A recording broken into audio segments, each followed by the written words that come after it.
Qinghai, dans Ceinture et Route, au musée de la capitale, a disposé plus de 400 reliques pour illustrer les diverses cultures du peuple ancien du Qinghai.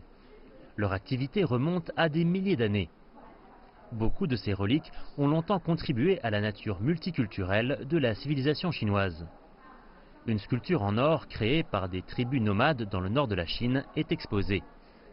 Elle représente des montagnes, des forêts et un loup qui mord la patte arrière d'une vache se débattant pour illustrer la cruauté de la nature dans laquelle ils vivaient. Selon le directeur du musée, la relique devait être accrochée à un mur et était un symbole du statut social au sein des tribus. Pendant les dynasties Qing et Han, il y a plus de 2000 ans, la tribu nomade Xiongnu ou Han a commencé à envahir la Chine centrale. De nombreux groupes ethniques du nord-ouest de la Chine ont été incorporés officiellement dans l'empire centralisé pour combattre l'invasion.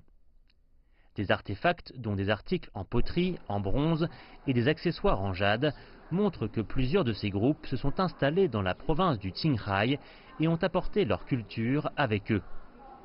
C'est aussi à cette époque que le Qinghai est devenu la principale route pour la route de la soie entre l'Est et l'Ouest.